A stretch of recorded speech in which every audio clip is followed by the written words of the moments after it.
Hi friends, welcome to the NPTEL course Entrepreneurship. In this week's special lecture, the fourth in the series, we focus on startup models. In the main course, we have had several models described with reference to companies. I am updating that information and also providing a few additional startup models. All of us are familiar with Just Dial. It was founded by VSS Money in 1996. It was a kind of digital yellow pages service. The number of employees are quite a few for the company, 10,984. Not many startups have this level of employees.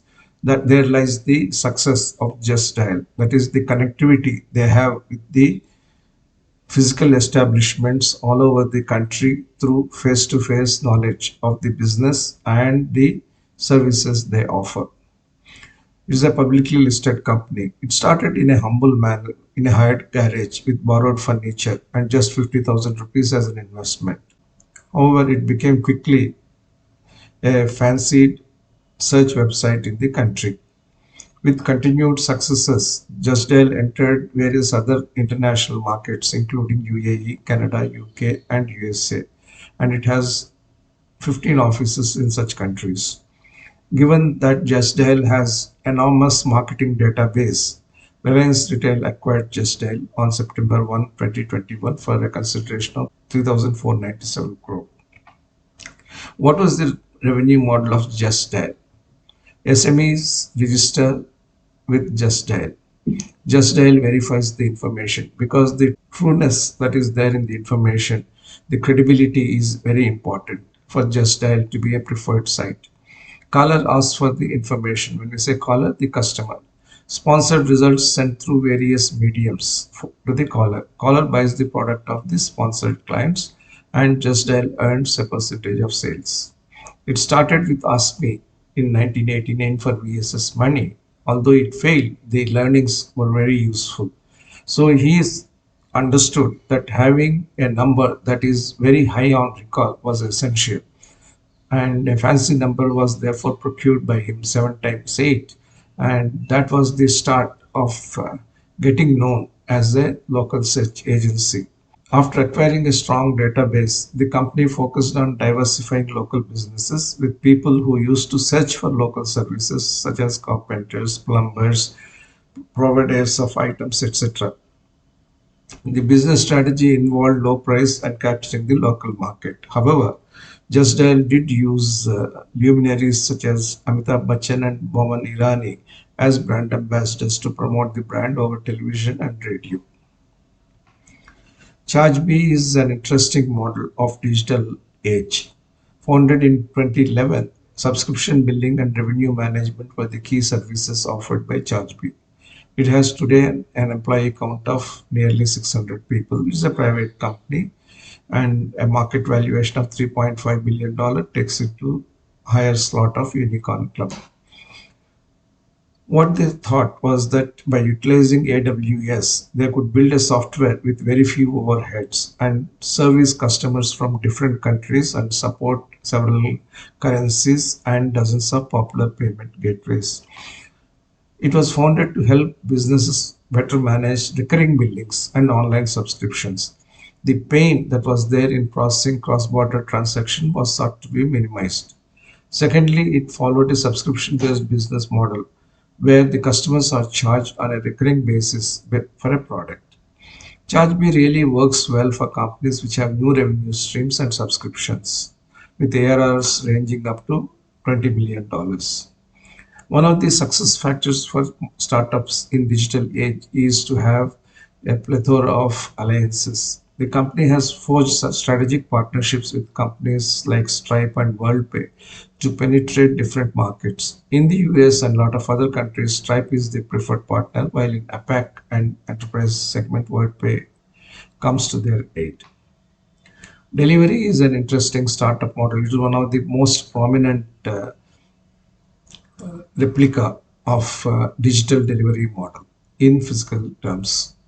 It was started by a few engineers in 2011, and the company offers full suite services such as last mile delivery, third party and transit warehousing, reverse logistics, payment collection, vendor to warehouse, vendor to customer, and more. In the main course, you would find a discussion on how entrepreneurship has disintermediated many parts of the conventional distribution and delivery value chain. Delivery is a prime example of that. It is disrupting the India's logistics industry through its proprietary network design, infrastructure, partnerships, tracking capability, and engineering and technology capabilities. Recently, delivery went into a successful IPO. The idea of delivery was born on the day the founders ordered late night food and got into a chat with a restaurant owner who was closing his business due to the shortcomings of logistics. It set them thinking that if they had an efficient logistics delivery company, probably it would be a successful startup idea. Delivery primarily started focusing on B2B business, that is, business to business transportation requirements. And customers are not charged anything in this methodology. The services offered by the platform can be divided into three primary departments, namely warehousing, transportation, and commerce. Most of the platform's business specializes in transportation. It is a plug and play kind of transportation model, and any customer having any type of transportation requirement can fit into the delivery model very successfully. And distribution by a hub and spoke model as well as a networking model is one of the architectural elegances of the delivery system. It allows the parcels to be delivered to the consumers without encountering any issues. And when disruptions are there en route, the company is able to simply rejig its transportation algorithm to develop the products, to deliver the products to the required customers with the least disruption in the supply side schedule. We are all familiar with Urban Company as the largest provider of various kinds of services. Initially, it was launched in 2014 with a main motive to connect customers with service professionals as an online platform.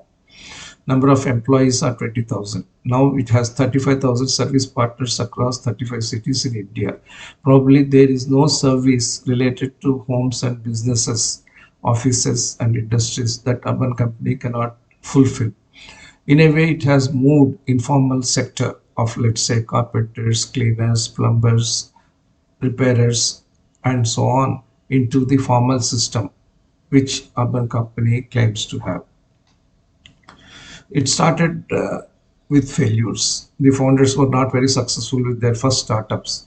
However, they zeroed in on the gap that existed in finding high quality local services. So it started as a lead generation model, but over a period of time, it became a full stack model that onboards gig workers, offering them financial assistance, skills training, access to branded tools and products, and a ready to serve market. One of the USPs of Urban Company has been its standard operating procedures and the high quality of training of people as well as the high quality of inputs used.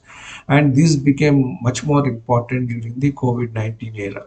So Urban Company was able to project that it was a company which successfully made its partners follow the COVID-19 protocols to be able to deliver the services with hygiene and customer safety. And this full stack model has helped the company maintain quality standards irrespective of the partner delivering the service, thereby building customer loyalty. Digital backbone is also very important for such businesses, and the scheduling aspects of Urban Company are pretty smooth and seamless.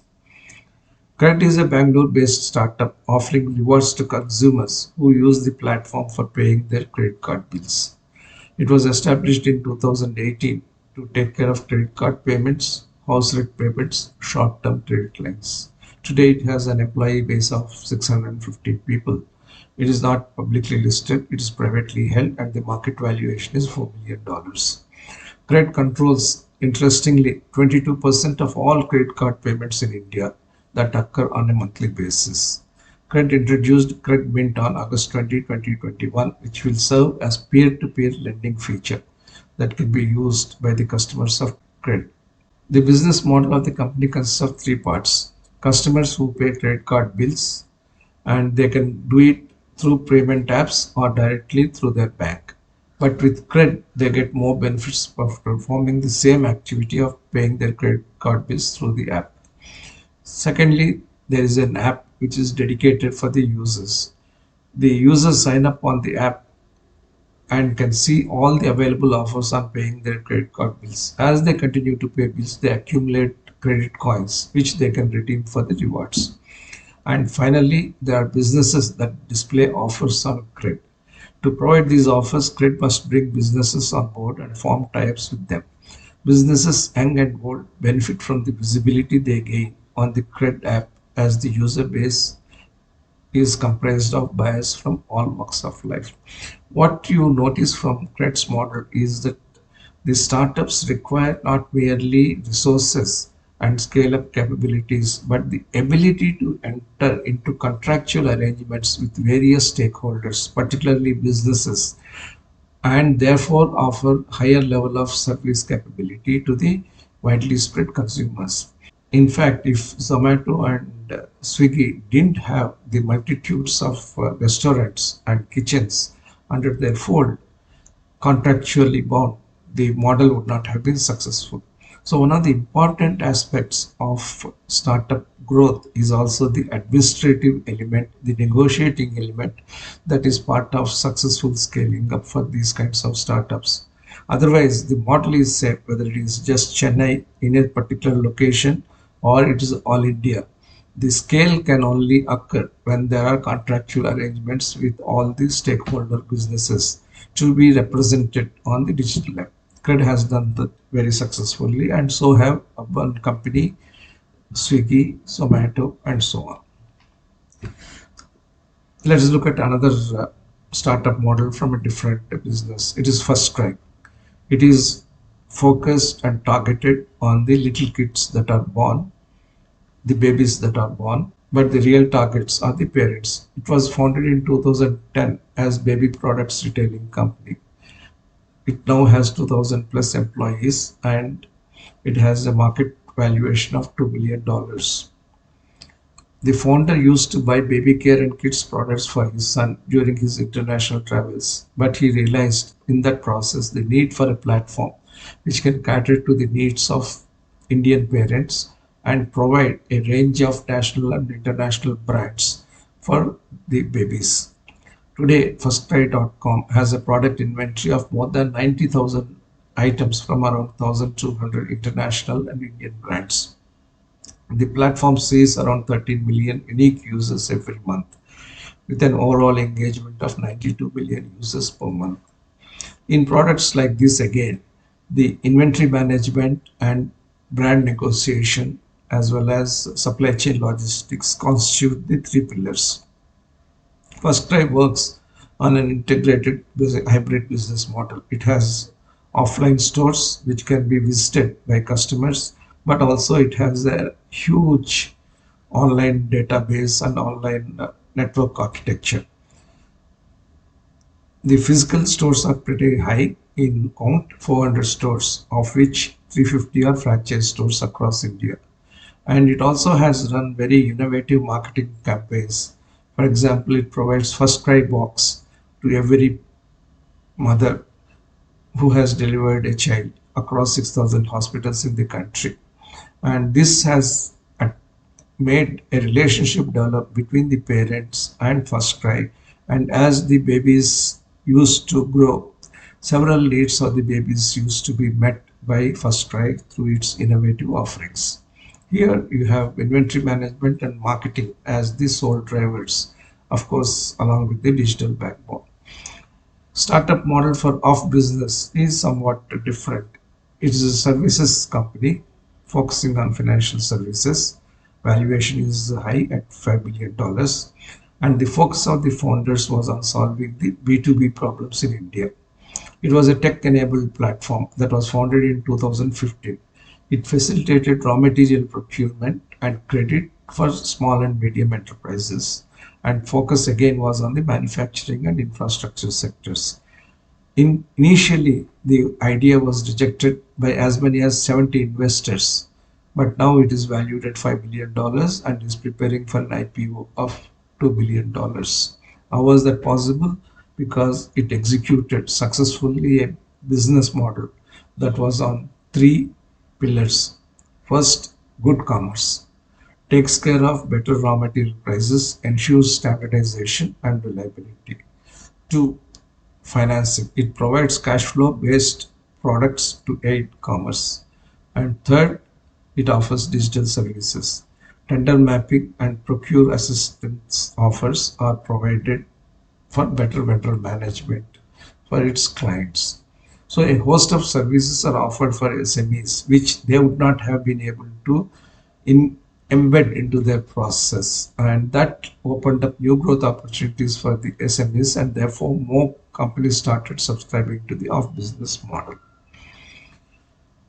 Again, in the case of off business, the ability to imagine the gap that existed or the weakness that existed in the SMEs and bridge it enabled the company to become a preferred platform. Another important startup model is Grow. It was founded in 2016 as an investment platform. Four ex-Flipkart employees wanted to simplify the process of buying financial products in India. As we may all experience from time to time, buying of financial products in India is a slow, complex, and opaque. The first mail or communication would seem very attractive, but then you log in, you will find that it is a little opaque, it is circuitous, and finally it ends up saying that you please give your email and mobile number, somebody would contact you. There the process stops. But they felt that they could make this entire process simple, transparent, and easy to manage for the customers. It started as a mutual fund distribution platform in 2016. Today, Grow has 1.5 crore registered users across 900 plus cities and towns. And the important aspect to consider is that young people, that is, people aged below 30, constitute two-thirds of the investor base. And to supplement its strengths, in May 2021, Grow acquired Indiabulls Asset Management Company. The startup model of Grow is again simple but very effective. First, it provides consumers a direct investing opportunity. It combines different funds and companies into a single platform, giving them more possibilities. If you want to invest through ICICI Direct, you will only go through schemes that are listed as per the norms of ICICI. And if you go to the direct wealth management relationships, only those which are kind of approved by the institution get sold. But Grow was much more universal in its listing of the mutual funds. It also leveraged technology to reach the proper target audience, and it lowered therefore the operating costs. And people rarely switch between the types of applications. So once a customer started liking Grow as a platform for mutual fund investments, people stuck with the platform. Compared to that, the brokerages charged by other platforms were more expensive and pricey. As a result, the platform with a lower subscription fee of Grow became popular. And the presence was clunky in respect of other platforms, whereas Grow was very simple, adaptable to the smartphone usage, and successfully the gap was plugged because of that. BharatPe has been in the news for all the wrong reasons, but as a model, BharatPe has been a pioneer in digital platform for payments. It was founded as recently as in 2018, but it has become one of the most used payment gateways. The founders of BharatPe identified the huge problem faced by merchants and small and micro enterprises, as well as medium enterprises. The challenge of accepting payments digitally without losing on margins. That was the principal gap.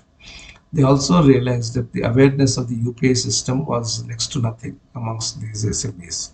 Then BharatPe said that QR code would be the way in which one could digitally connect these consumers which are somewhat digitally naive to the payment platforms. And this was started as a pilot in Nehru Place, a commercial hub in New Delhi. Again, one of the important principles of startup modeling is that whatever you want to prove, it must be proved in a particular pilot project in a limited hyperlocal context, and if that is successful, you can obviously replicate all across India. But to be able to replicate all across India, you need to have the scaling up capabilities, that is understanding who the stakeholders are on India basis are, negotiate contractual arrangements with them, and then bring them in as part of one integrated platform. BharatPe today has 6 million merchant partners and processes more than 106 million UPI transactions a month, which is not a small number. This is the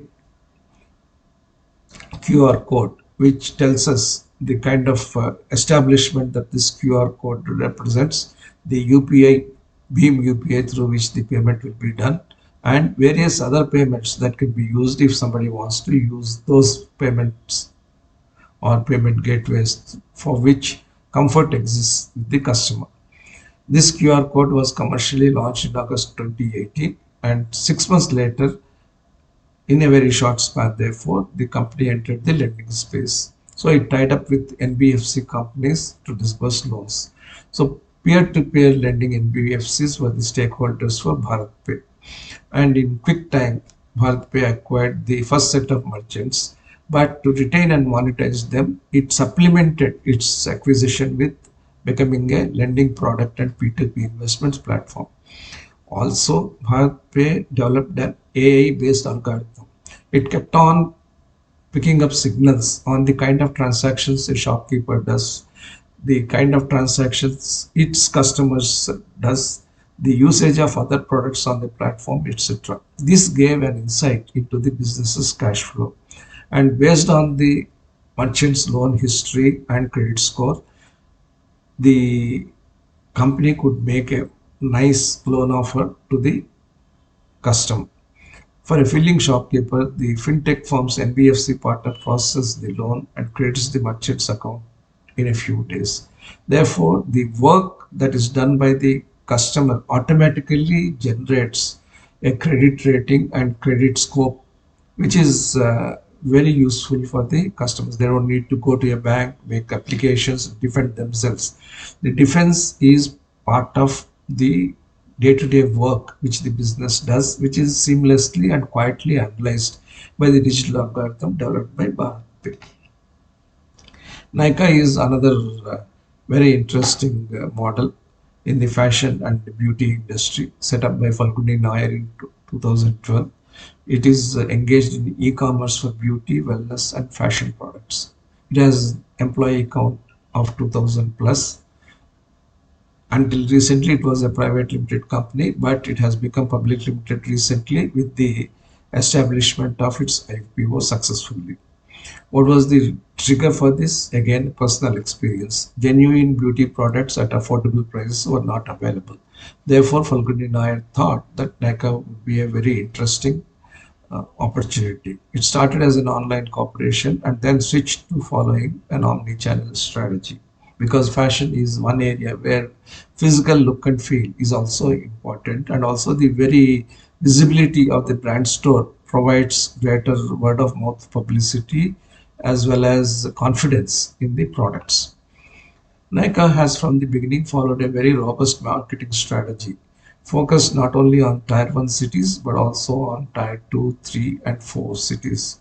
It is a direct to consumer company, D2C company as we say. The products are stocked from the manufacturers directly in Nykaa warehouses, and these products are sold through app, website, and offline stores. As can be expected, supply chain and inventory management are very critical in this business, and this has been digitally mastered by Nykaa, which explains the operating profit which the company has been able to generate. Nykaa is stated to be one of the few startups that has a profitable ongoing business model, and it has bought its market share and market presence through its business model rather than through deployment of cash to buy market presence.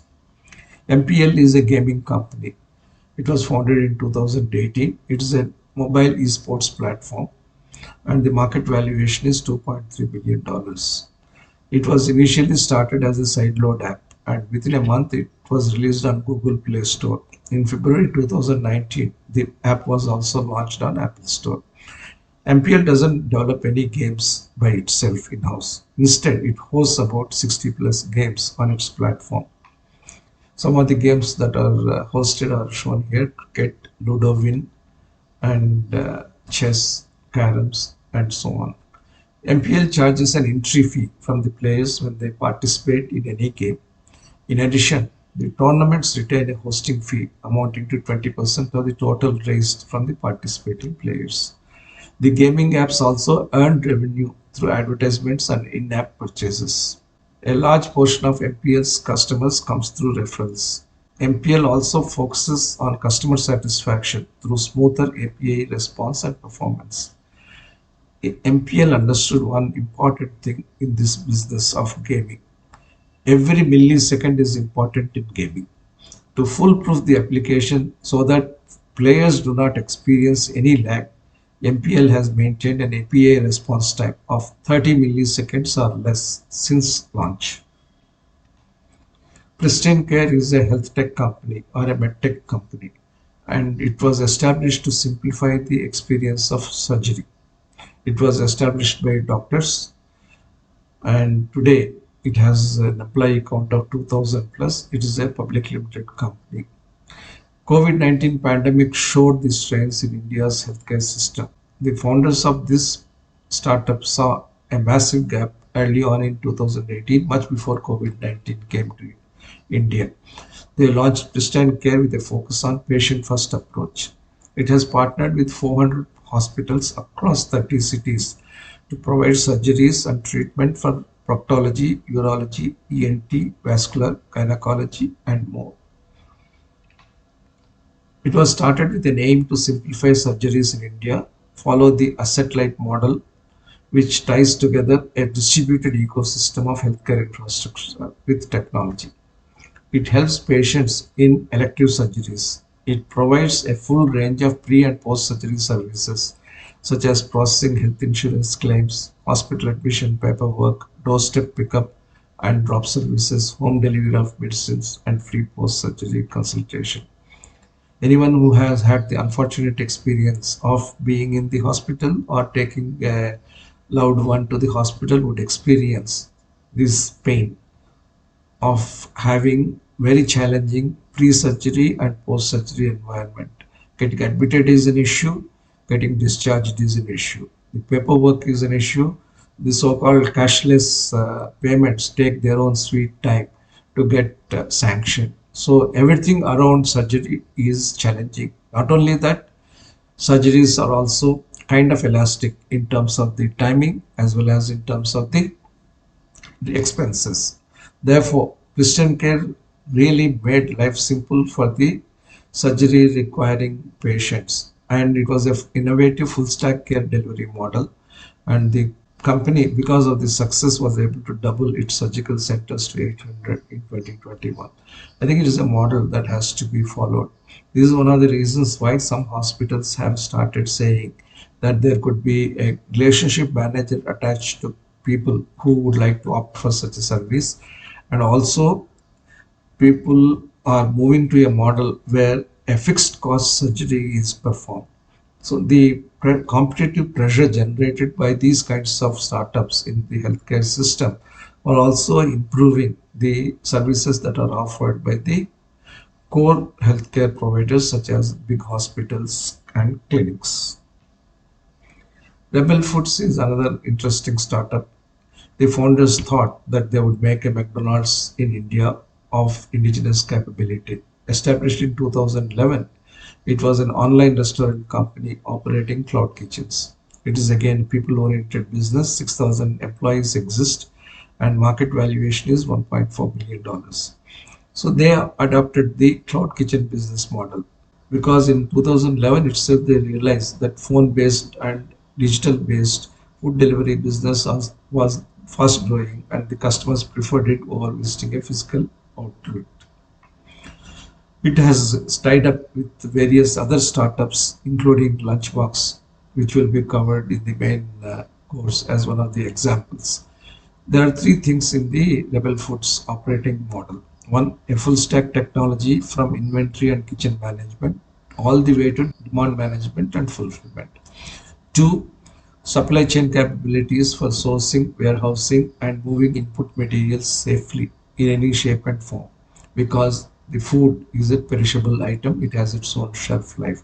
It has to be packed and delivered fresh within the least amount of time and with the safest possible standard operating procedures.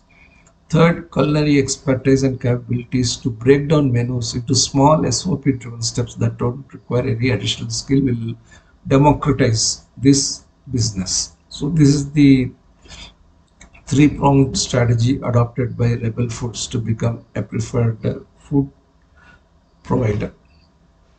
MindTickle is a startup which is engaged in sauce domain. It has 740 employees on its rolls. It is a unicorn. A part-time hobby was there for the founders of Virtual Treasure Hunt, but they saw the benefit of this particular business line and constituted into a startup business. And they wanted to make this particular Virtual Treasure Hunt more fun and more engaging, and therefore amenable to capturing bigger market. MindTickle offers a sales readiness solution for closing the knowledge and skill gaps found in customer facing teams. So gamification of knowledge development and skill development is the forte for MindTickle. But the journey was not easy. Even though it was growing steadily, it failed to attract investors. They have targeted 5 years the Indian market, but the founders realized later that India may not have been the right or the best market to woo with its model. They found that the target market could be the United States, where the people are willing to experiment with these kinds of gamification approaches. So they went to Silicon Valley in 2015, pivoted their business model to a sales readiness platform to solve the pain points of business leaders who were looking for sharper and business ready sales staffs. And this strategy was one of convincing companies that they don't need to build technologies. Instead, they can buy and subscribe to it. And this value proposition proved successful, and the company became a unicorn in 2021 after the SoftBank funding. Meesho is another interesting case of socializing a digital idea. It is an e-commerce platform. It is a reselling platform. It has a large employee count of 4,578. It is a private company. It was established by two Delhi IIT graduates who wanted to help MSMEs and empower women entrepreneurs. It's a social commerce platform because it allows the users to resell their products using social networks such as WhatsApp, Facebook, Instagram, or others. It doesn't say that you please do it only through me. It says that you come through me, but you can resell on whatever platform you like. So the business model is that it is a subscription based or commission based platform. The products listed by the sellers or suppliers are being pushed by resellers, which helps the Meesho model to scale rapidly. Resellers are groups which have created their customers through friends and acquaintances. The trust is built naturally. This is one of the reasons for Meesho's success. The products are cost effective, and Meesho has always concentrated on rigorous marketing through social media.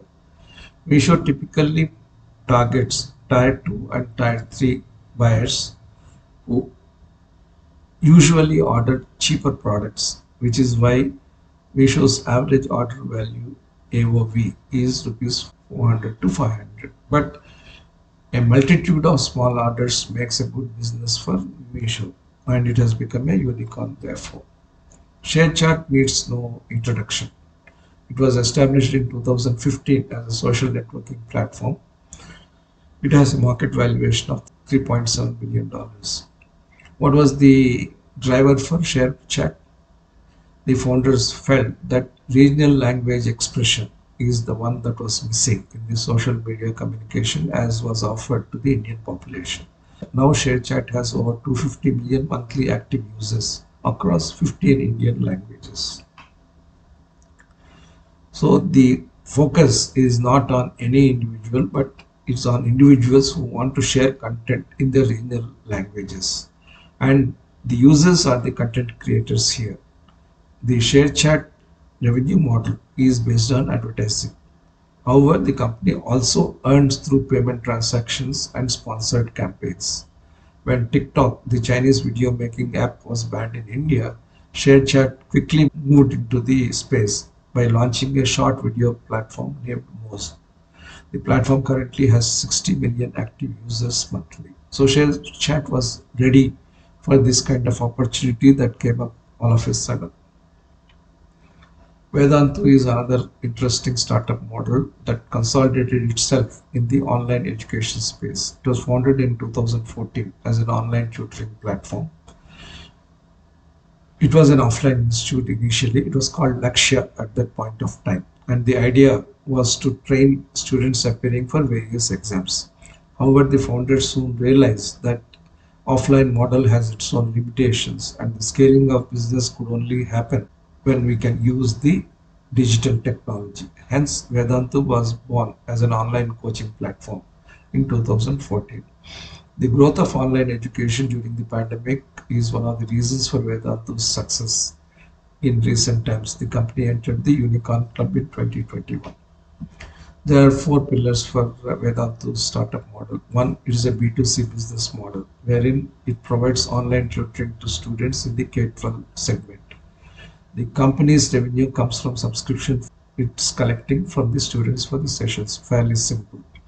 But it also earns through its YouTube channel, which gets around 65 million views, the highest in the K-12 segment for any education sector in India. Why does it happen? Because of its simplicity and its ability to create an impact, which means that development of video content, slick presentation, and topicality are extremely important to make this impression through YouTube channels. And known for its innovation, Vedantu has been granted a US patent for some of its ideas. It is really exceptional for educational service business models to be patented.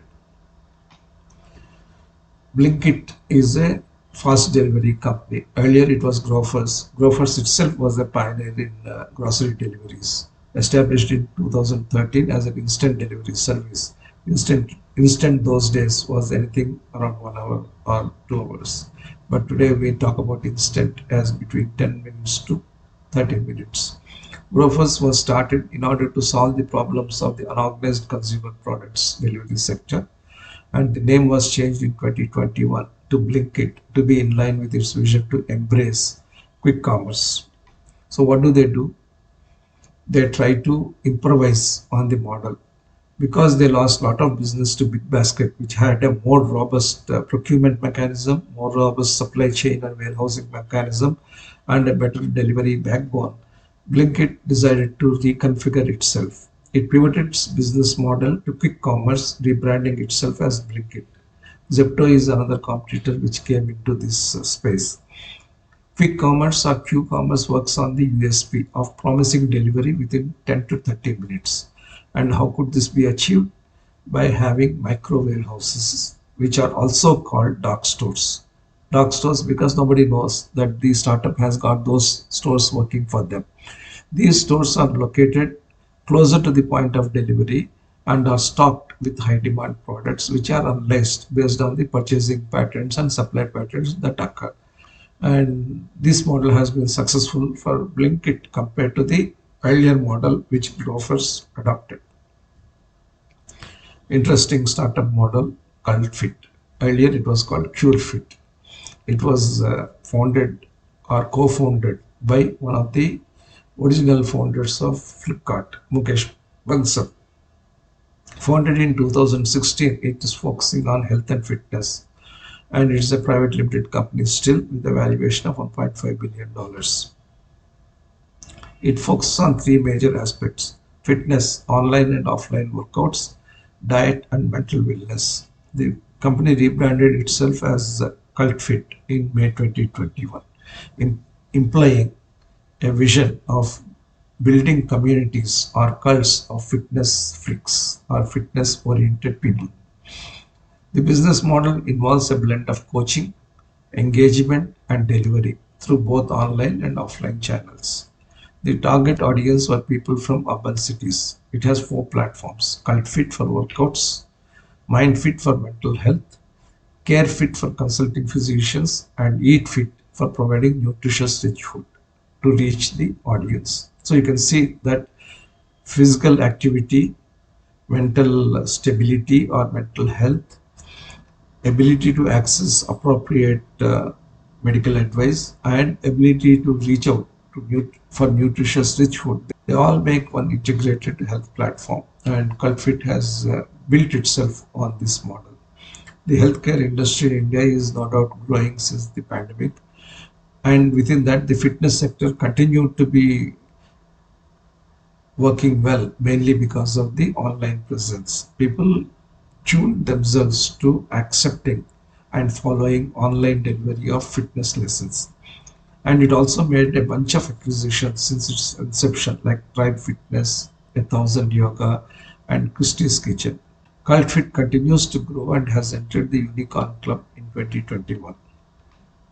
So with this, we come to the end of startup models. Evidently, there are several other models which are available. And anytime we look at a startup, we should really look at the revenue and profit mechanisms of the company. We should look at the underlying business model. What has made the startup achieve the kind of revenue and the profit it has achieved? Or in the case they make losses, why they have made the losses? What are the pluses and negatives of the business models adopted, and how they could provide us the cues for having our own startup in a successful and stable, sustainable manner. So thank you. We'll meet again in the next lecture.